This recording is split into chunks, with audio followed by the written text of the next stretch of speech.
TIAA is on a mission. Why? Because 54% of Black Americans don't have enough savings to retire. So in collaboration with big-name artists like Wyclef Jean, TIAA released Paper Right, new music inspiring a new financial future. With 100% of streaming sales going to a nonprofit that teaches students how to invest. Stream Paper Right now and help close the gap. This is where really for us lean management was the game changer, because we saw how agile completely transformed the engagement of the team. And that's why we're looking for the same magic, not just for our software teams, for the whole organization. And that's what Lean brought us. Hi, and welcome to Deep Leadership. I'm your host, John Rennie. Well, I hope all is well with you today. It is another beautiful day here in North Carolina, and this episode is brought to you by our sponsors, Habit Stack, Ignite Management Services, and Liberty Strength. These sponsors help me bring these shows to you each and every week, so I encourage you to click on their links below and check them out. Also, I want to encourage you to join us on our growing YouTube channel. Search for Deep Leadership on YouTube for videos of all my interviews and exclusive content. Well, that is it. Today we're going to be talking about how to grow a fast and resilient company using lean principles. And my guests are Catherine Chabiron and Fabrice Bernhard. Catherine and Fabrice joined me to talk about the success at Fabrice's company, Theodo. Theodo is a software company which has grown on average 50% a year for the past 8 years and generated over $95 million in turnover in 2022. What's more remarkable is that they have been able to keep their small company vibrant culture alive as they have grown their business. They have done this using lean management principles, so if you were thinking that lean was just for manufacturing companies, you're about to learn something amazing. So are you ready to dive in? Let's get started.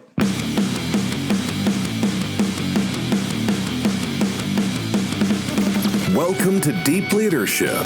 Leadership is a people business. That's the philosophy of your podcast host, John Rennie. As a former Cold War submarine officer who spent 20 plus years leading businesses in corporate America before starting his own manufacturing business, he knows that leadership matters.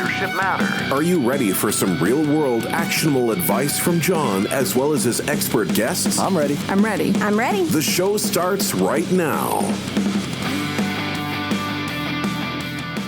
Welcome to the Deep Leadership Podcast. Today I'm joined by Catherine Chabiron and Fabrice Bernhard. Catherine is a Lean Management Sensei, a master with 40 years of experience, and an author of multiple books and articles on the Lean methodology. She helps companies reinvent their culture and foster greater employee engagement in the face of growth. Fabrice co-founded Theodo, a software company, in 2009, which has grown on average 50% a year for the past 8 years, and has generated over $95 million in turnover in 2022. Now, their impressive growth is a testament to their lean management strategy, which is inspired by the Toyota production system. And I'm excited to have them both on the show to learn how they used lean techniques to get people engaged as they grew their business. So, Catherine and Fabrice, welcome to the show. Hello. Hello, thank you for inviting us. It is a pleasure to meet the both of you. And my first question is, how did you meet, and when did you realize that lean management could help Theodo in their growth, that the fantastic growth that you've had? Maybe Fabrice, you want to answer that one? I know we met in Japan, but Yes, so the story between Catherine and I is actually quite symbolically started on a lean study tour in Japan.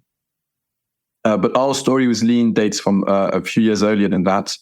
And, to give you really the full background, there was a key moment in our journey where we discovered Agile. Or rather, we hadn't discovered Agile for a while. There's really a moment when we finally got it clicked, and we were able to do it in a much more radical, much more valuable way for the clients. And then it was a game changer for the company, because all of a sudden the teams were more engaged, more autonomous, and we could scale, to more teams.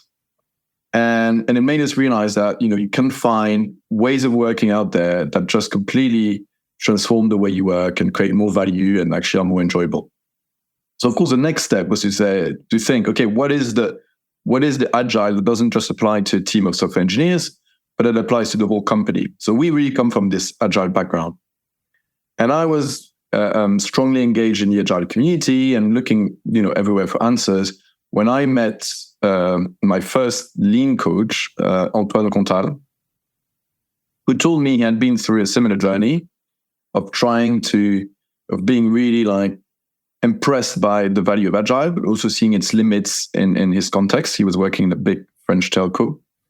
And he had then found this thing that was beyond agile, that was called lean. And it had really completely seduced him, and he had become a coach.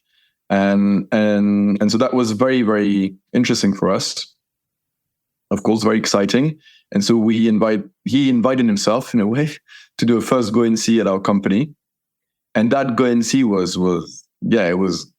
really showed us the power of lean thinking, the way he saw things that we hadn't seen for years, and the way he with small changes already influenced our culture in less than a day.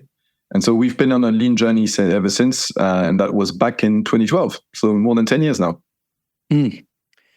And you mentioned agile, and a lot of software companies are using that. And so, just in your own words, how would you describe how lean is different from agile? Just in your what you've learned through your journey. There's many ways you can define lean, but for us, one definition I like is to say it's a way to embed a learning system into your production system. So compared to agile, it's much more versatile. It applies to the whole organization, not just to one team. And it doesn't apply agile when you look at the roots. But first, agile became popular was a team of software engineers. And when you look a bit, before that, it's inspired by project management techniques for innovative projects. So what I'm saying is agile is very much for 1 or 2, 3 teams. That's where it works the best. And for projects, innovation projects, of which, of course, software projects are a really good example. Lean is for the whole organization, whatever your scale. If I may add a point, Agile was inspired by Lean Management. Lean Management was before Agile, but they picked up a number of things like small batches, run quickly to fail fast and learn from it. But they missed quite a big chunk of the Lean Management. And probably this is what Fabrice is telling us, is they rediscovered the whole picture. Which is a complete approach for a company. That makes a lot of sense. Catherine, just, you're an expert in this area. So I thought maybe it might make sense because not everybody who's listening in understands lean manufacturing, has been exposed to it. Fortunately, I've been in manufacturing my whole career, but give us a little rundown of what, a quick summary of what lean management is and where did it come from? Lean management was inspired by what we saw of Toyota. Toyota, the car maker. Toyota, just after the Second World War, they needed to catch up very quickly versus the other car makers, the US and German car makers. They were 8 times less productive than they were, less efficient. They had no money, on the other hand. So they had to be very ingenious about how they're going to use the little assets they have to try and catch up on the US and Germany. They had also a strong drive for innovation because the founders of Toyota, they were in the loom business before.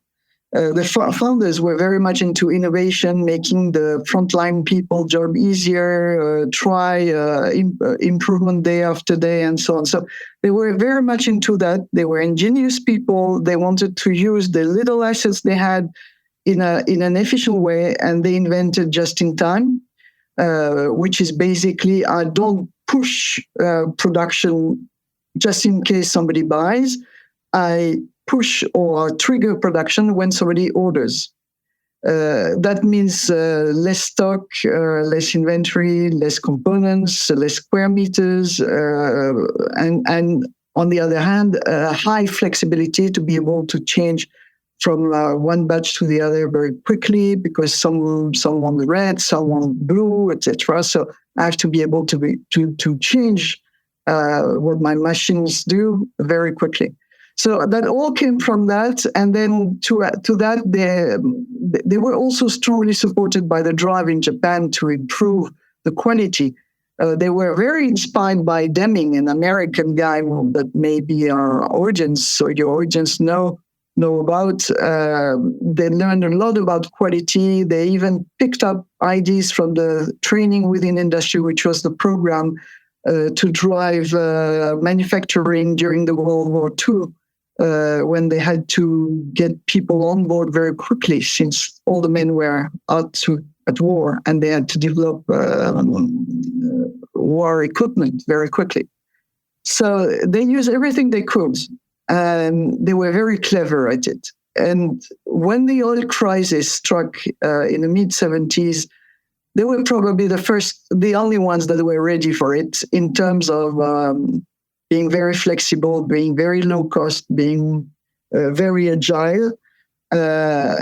And everybody looked at them and said, oh my, they have a different approach. We have to learn from them. And this is where lean management comes. And it turned out that it was very manufacturing, but it can be applied to services. And now the reason why we're here is that we are seeing companies like Theodo doing it in digital. Yeah, that's fascinating. And that's one of the reasons I wanted to have you on the show, because I've never seen that before. I've always seen lean in a manufacturing type of environment. So it's exciting to see the success that you've had here at Theodo. So let me ask you, you've had tremendous growth.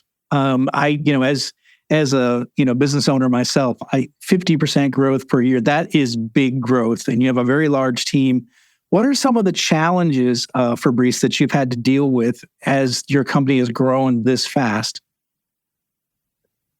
There's so many of them, but if I had to summarize, there's four kind of categories of challenges. I'd say the first one, and that's really because I've got a lean background, but the first one is, as the company grows, the people in the company get more and more disconnected from the value and from the customer. So that's one big challenge. When you're one team, you talk to the customer every day. When you're 700 people, well, there's quite a few people that don't talk to the customers anymore. Yes. So that's one. The second one is, of course, you have to put in systems in place, and you have to put rules to avoid mistakes, and try to build an organization and not just reinvent yourself all the time. But that means processes, and processes means less autonomy for the teams, and that's usually very disengaging. So you arrive in this company, instead of being able to exercise your creativity, all you're being told is, oh, there's so many rules, follow them first. Then the third one is really on production, quality of production. I think as you grow, your production system. So for example, for us, it's like delivering digital products to our clients. These the growth in complexity to the point where you need to have very ingenious ways to deal about them to ensure the quality is still there. But you can't just use a small team's intuition. And I guess the fourth one is really the constant frustration that things you've learned and things you've invented in the process get basically forgotten all the time. Mm-hmm. by because of course when you're growing 50%, it means that at least 50% of your employees are probably new, and that's not even counting the churn. So if there's a few people also leaving every year, so basically you have half the company almost, or a third of the company that is completely new and has to relearn everything. So these are for me really the four challenges of scale. I could add one also is, as you grow, complexity grows. You said so with the rules, but you also grow silos, because you have to bring in CTOs, CFOs, CIOs, and so on. and they need it because you need their expertise, but then they tend to work within their silo and not exchange and collaborate anymore. And this is a big challenge for Fabrice and Benoit, the two co-founders of Theodo, is how to have people continue collaboration as if they were only four sitting around the same desk in a garage. You see the point? And now they are separate in big offices and they don't talk to each other so easily. In different cities. Or even in different cities. So that brings a question to my mind, is that what happens with employee engagement when the company gets big, you have silos, everybody has much more of a functional role versus when you're a small team, you wear many hats. How does that affect employee engagement? And then how do you encourage, or how do you create an environment where employee engagement still continues even as the company gets bigger? That's one thing that's really interesting to me, because having worked at large companies, I saw that silo effect, and people just come in and do their very focused job, and they're really not involved so much, and they're not engaged as much. And so how do you deal with employee engagement as you grow like this? Do you want me to? Oh, sorry, Fabrice. Please do. No, but I guess this is where really for us lean management was the game changer, because we saw how Agile completely transformed the engagement of the team. And that's why we're looking for the same magic, not just for our software teams, for the whole organization. And that's what Lean brought us. And and then very simply, I think key drivers of engagement are, autonomy. Can I exercise my creativity to create value? And, can I learn? What am I growing as a person? And Lean really is about doing exactly that for the benefit of the organization, and actually, in the more Lean way, I say for the benefit of the customer. So it's really about, we need to connect to the value for the customer. And that's great for employee engagement, because at least that means the organization has a culture of always reminding everyone what kind of value we're bringing. So, giving meaning to the daily work. Then it's really a learning system. So you're permanently helping people grow. One of the big sayings at Toyota is good thinking for good products. It's really investing in, people improving their thinking. Part of having such a learning system also means that this makes it much easier for the leadership to allow for failure, because that failures will be identified and will be dealt with and will be learning opportunities. So that means a lot more autonomy to the teams. Yeah. And, I guess I've addressed for me, what are the key drivers of engagement? So Lean has really brought this mix of psychological safety, because I've got this space where I'm allowed to make mistakes and I'm empowered on how to problem solve those mistakes.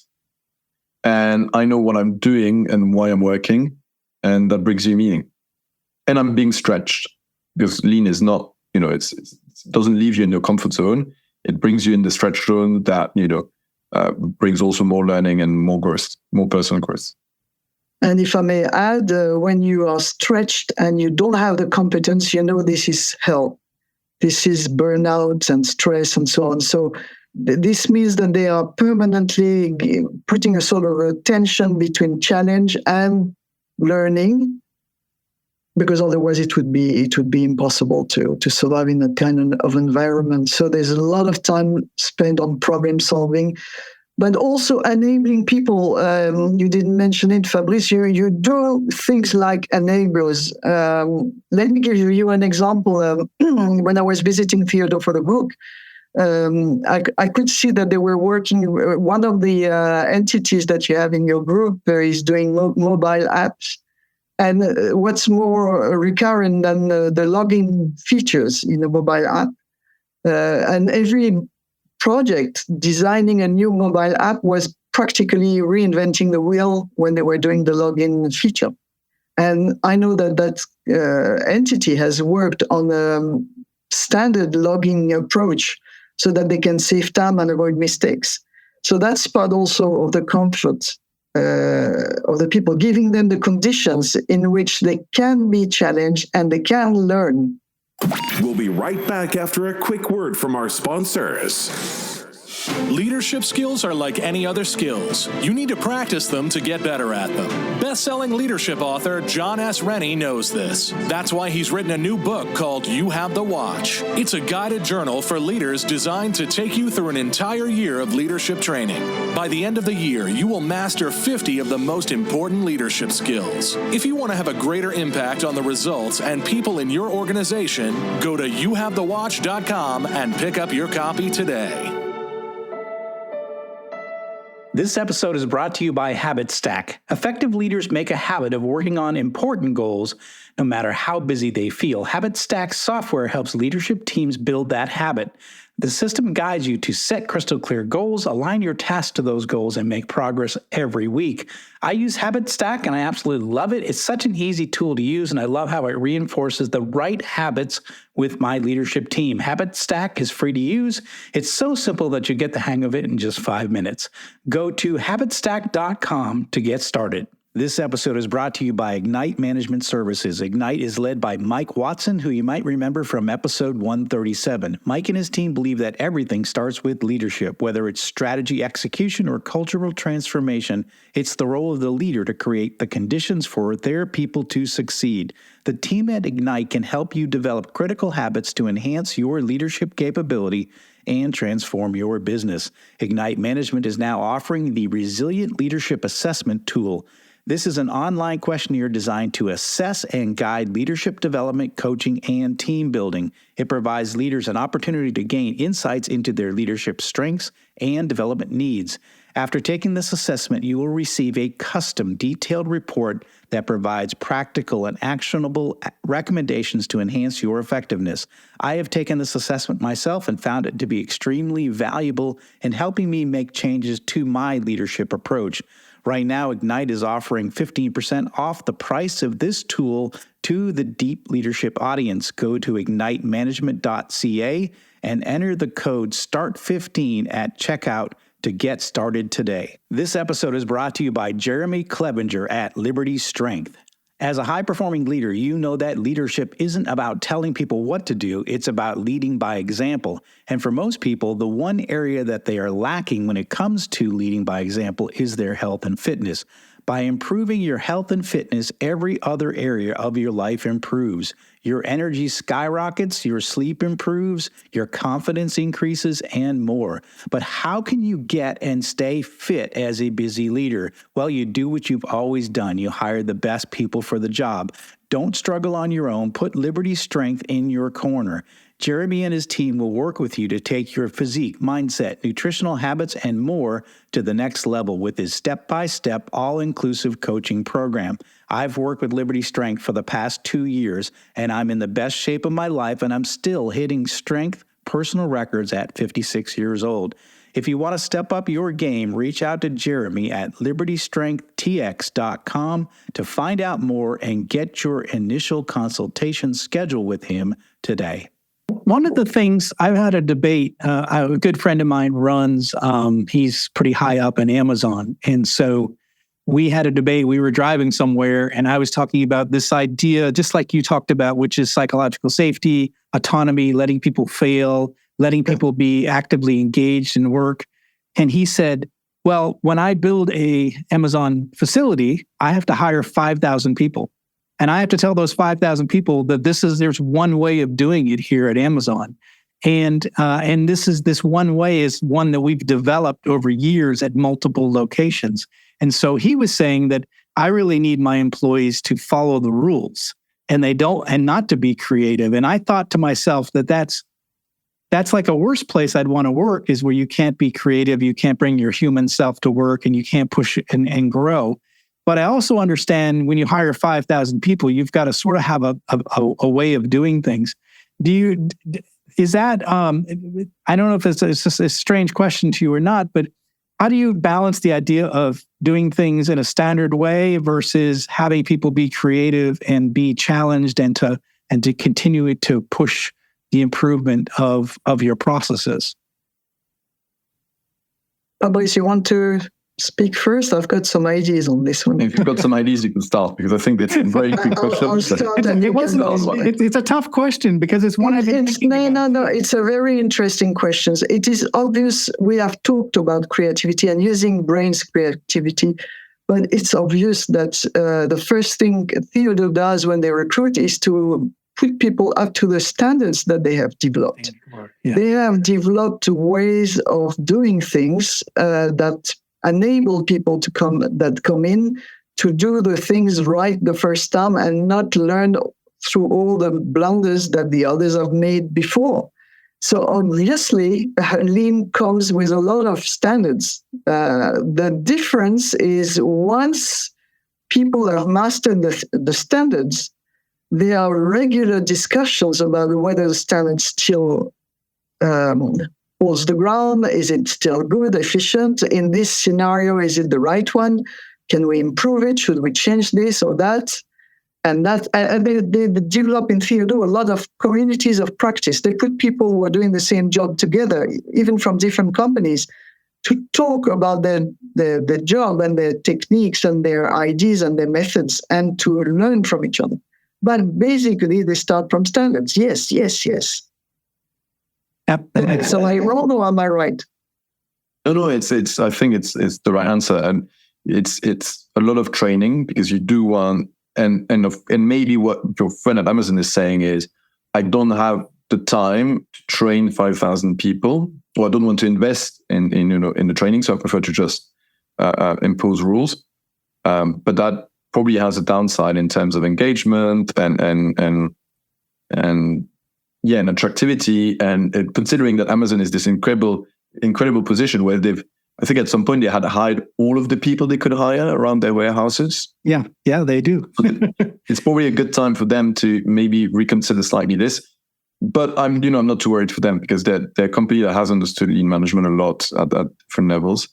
But in our case here, one thing I would say is, this is why we use the word standard a lot, because the difference between a standard and a process is something you have to follow, even if you don't believe in it. Whereas a standard is a process you need to have been trained on, and that you have the autonomy with your team lead and the rest of the team to improve if you find a way to improve it.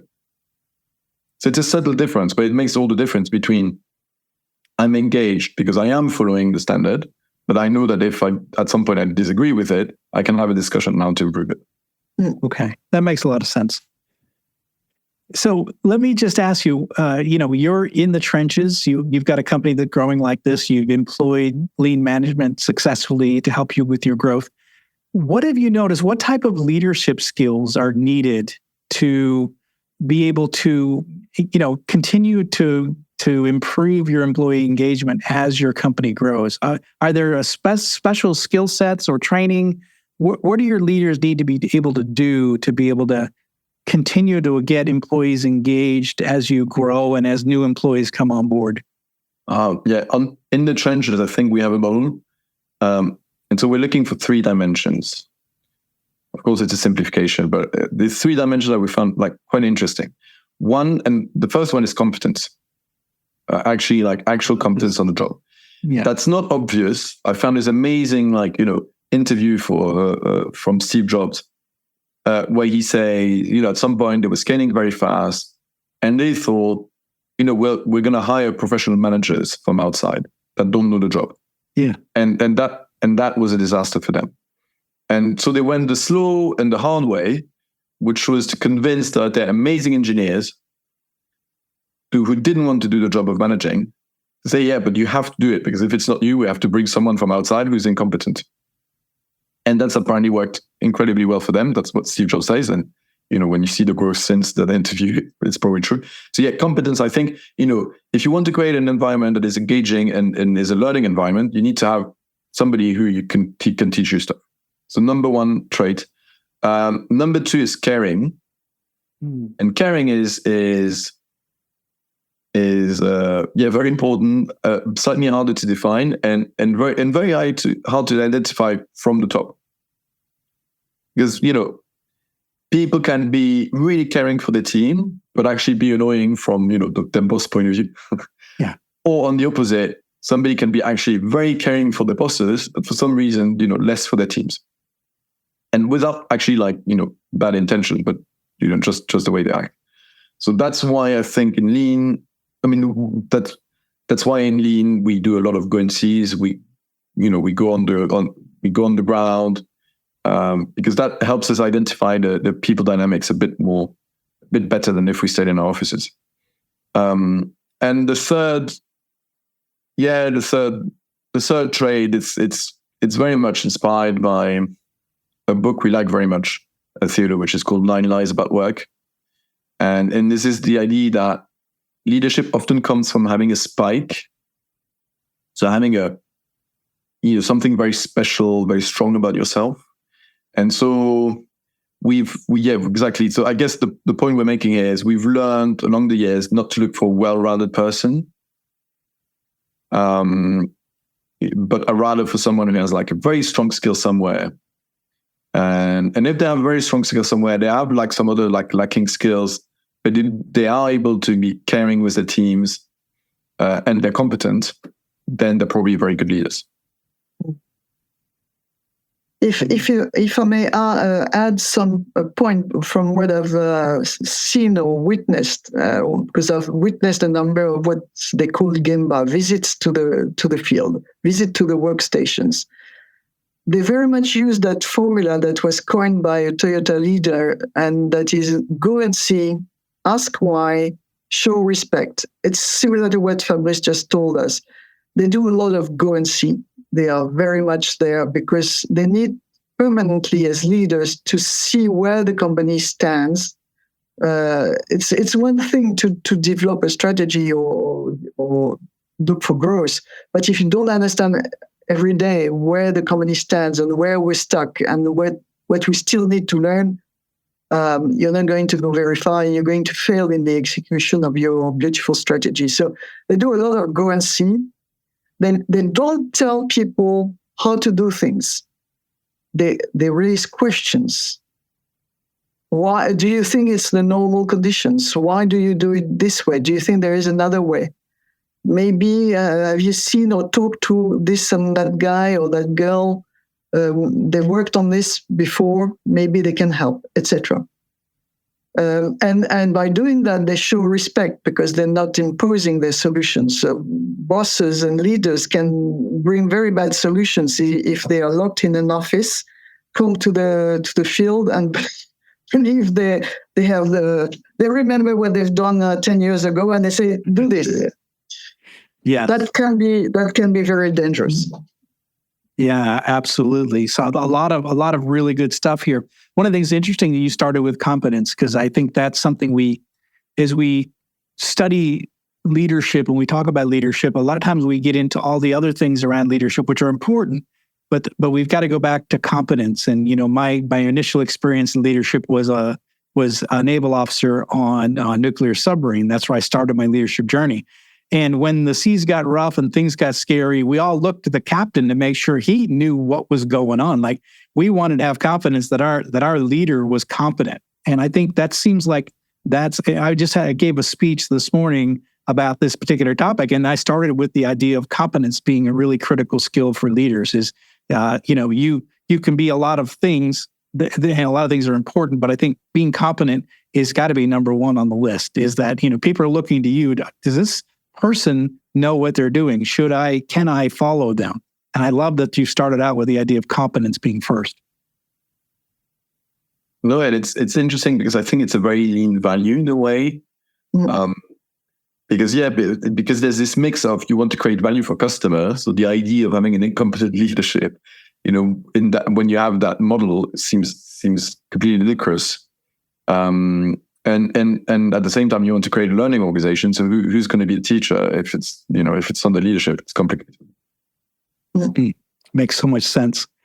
What as our listeners are hearing this, what's a real important takeaway they should have from your successful experiences at Theodo? What's a good takeaway for our listeners? Fabrice, you want me to? I think what is interesting in your experience, Catherine, is you've seen from an outside point of view. So yeah, if you have your idea, I will invite you first. You'll complete what I'm saying, but basically what I've seen is that they have demonstrated that in digital, the Toyota production system, which was designed for a manufacturing environment, helps them make money. It helps them make money because they have a customer obsession. You've heard Fabrice talk about value all the time. I don't know how many times he's pronounced the word value, and that's their constant search for value. So they are focused on the customer complete satisfaction to the extent that every week they are discussing with the customers on a questionnaire about the customer's satisfaction on the delivery, the speed, etc. And it's not a net promoter score that they are sending by mail. It's just face-to-face or on the phone, but discussion with the customer, from which they do problem solving. So the customer obsession brings sales and turnover. Second, they are building on the engagement through trust, through working conditions, through developing competence. They're making the job interesting by offering both the standard to start, so you don't start from scratch, and the opportunity to improve it. And they're creating the challenge with the just-in-time because they use a lot of Kanbans to bring in the customer order into the job. And remember, we said the big risk when you're growing is you lose track of the customer. So the Kanban represent the customers, and it's more than a deliverable. It's value you need to bring, and you can't miss that step. And if you miss it, you know what problem you have to work on. It's this problem now for this customer. So it shows you the right problems. And added to that, the other pillar of the Toyota production system is the help, the management help, the support chain of management, that every time you have a problem, management can step in and help. So those double tension, the tension from the customer, the engagement, the working on the conditions for the people, challenging with the just-in-time. Remember, the few assets, make the best of what you have, and so on, while helping every time there's something wrong, is the framework that they have in mind, and it gives them permanently the next step. Fabrice, you want to complete my answer? No, I think it's. I think it's a good answer, and clearly, if somebody was looking for like the silver bullet, that's not what Lean offers. Like, Lean is a journey. We've been on it for 10 years. We know we still have so much to learn, and we've learned so much every year. But yeah, one of the reasons we're here and actually doing this podcast is, I think, because we've been really inspired by our journey, and guess what I want to share is with listeners is there's not like a complete opposition between I'm scaling fast and generating profit, and I'm engaging people and giving them a great environment for personal growth. This is not opposed. It's not easy to combine both, but actually it's possible, and weirdly enough, it even feeds itself, because what a Lean strategy allows you to do is really create more scale and a better business, because you're creating more value for the customers by investing in the personal growth of your teams. So yeah, if that's one takeaway is that this is possible, and therefore, if you're interested, you should definitely start looking at it. Yeah, and problem solving and learning from problem solving helps reduce cost too. Yeah, absolutely. Not only you make money because you're customer obsessed, but you also reduce cost by avoiding big mistakes. Yeah, absolutely. So if our listeners want to learn more about the success at Theodo, where should they go? Is there a resource they could go and find out more? I'm going to try and show it. Oops. I see it. Just in front. We wrote this book with three co-authors, all of us interested in how Lean could move to the digital world. And this book is called Learning to Scale at Theodo Group. I guess you will be providing the link to the book. But we try to make it light so that you can see real life backstage stories. And at the same time, reflection on how the Toyota production system can be implemented in a digital environment. So it gives you quite a lot of explanations also on the intent between each of the Toyota production system tools, and shows you how combined together it's a system to make money, but another way of making money, not short-term return on investment decisions. Make money for sustainable growth and something that will last. That's fantastic. And we're going to go ahead and put a link in the show notes for that, Learning to Scale. It's a great book. If you want to understand how this company did it, how they grew 50% a year, they've grown, they've been successful, they're continuing to grow, their employees are engaged, they're highly profitable. If you want to learn how they did it, here's the book, here's the solution. We're going to put a link in the show notes for that. So I highly recommend you check it out if you're looking to say, well, especially if you're in a high growth industry and you're saying, how do we keep people engaged? How do we keep, growing our business and being profitable? Well, there's a roadmap, there's a picture, there's a way to do it that's proven. And again, if you want to be successful as a leader, learn from history, learn from the people who have done it before. So I highly encourage you to check this out. The link is in the show notes below. This has been fantastic. How can our listeners find out more about the both of you? Fabrice? But first, I'm very excited to share my journey. So I will be very happy to engage with anyone who wants to engage with me, either on Twitter. On Twitter, I'm Fabrice B, or on LinkedIn, Fabrice Bernhard. And we also organize office visits. So whether you're in London or Paris, or in New York, but our office in New York is not the biggest one, then we'd be very happy to invite you to one of our visits. Fantastic. And you can find me on LinkedIn, and you can find also my articles, because I do a lot of Gemba visits to the field in French company, but my articles are in English, available on the magazine Planet, in the Line magazine Planet. Well, absolutely. I really appreciate that. We're going to put links in the show notes. And again, leaders, if something in this conversation is resonating with you, if you're seeing the journey that they've taken and you say, wow, I really need to learn this and put this in my business, definitely reach out both to Catherine and Fabrice and see what you can learn from it. And again, check out the book because I think if you're looking for a way and a history and someone to show you the way as to how this can be done, the book is a clear way to do it. Guys, I really appreciate Catherine, Fabrice. Thank you for coming on the show. Thank you for sharing this incredible story and your journey. And congratulations for all the success. And Catherine, thank you for breaking it down for us in a way that we can all understand it. So thank you for the both of you. Thanks for coming on the show. Thanks. Thank you again for inviting us. Thanks again. Well, that's it for today. Thank you for listening to Deep Leadership. If you like this podcast, please subscribe and share so we can continue to build a world with better bosses. Until next time, this is John Rennie saying take care and lead well.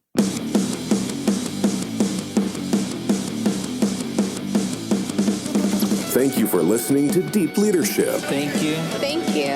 Thank you, thank you, thank you for all you do. We hope you enjoyed today's episode. For more information and updates, please visit our website at www.deepleadershippodcast.com or johnsrennie.com. Until next time, take care.